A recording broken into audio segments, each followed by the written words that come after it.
iikot din yung pump natin. Okay? Engine driven So, pump. meron lang tayo Makapopol. nakikita dito no, yung control, follow. Okay? Anong difference ng control at ng follow, sir? Sa engine driven pump.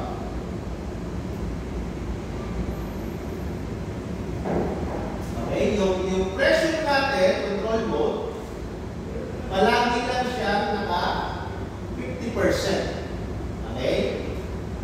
Tapos, yung follow naman natin na pump, yun naman yung magko-compensate sa kulang ng 50%. Okay, sir? So, ano ba yung percent na yan? So, yung percent na yan is dun sa capacity ng bomba, volumetric flow. Okay? So,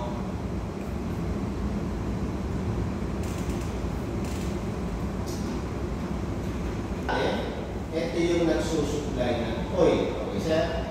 So, tuwing kailan, dadami yung volume of oil na kailangan ng mga consumer.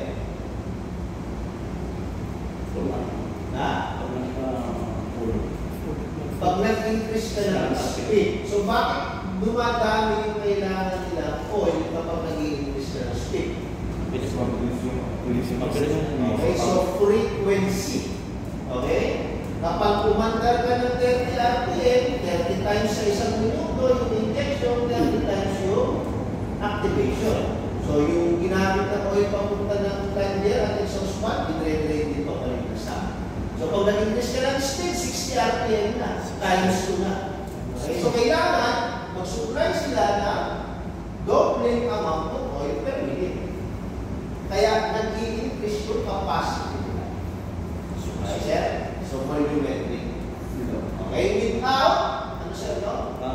Dropping the pressure or increasing the pressure too much. Okay, okay lang yung mag-increase, huwag lang mag-below.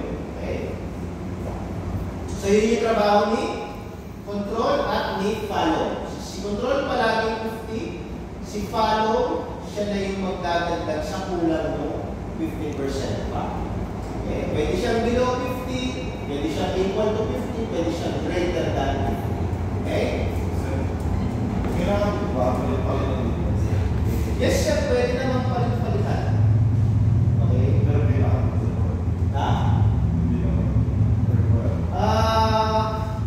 Hindi ko masabi kung ano eh. Wala akong nabasa na recommended. Pero since nandiyan naman siya, mas maganda, nililipat ko pa. Hindi pa mismo yung nagkaka-problem dyan mechanically. Ang usual na problem mechanically dyan, yung coupling. Okay? Kasi yung coupling yan, yung bago ngayon, merong safety joint. Okay? And then, ito yung sa driving head. No? So, ito yung safety joint. Okay? So, hindi ko pa, wala pang nagpadala sa akin ito eh. Pero meron ng mga nagtulad yan eh. Kaya lang yung picture, yun yung wala pang napagbili sa akin. May naka-experience na. Pag i-add nyo ako, message nyo, wala nyo mag-download ng Telegram na. Sir, bakit nag-overpressure yun, sir?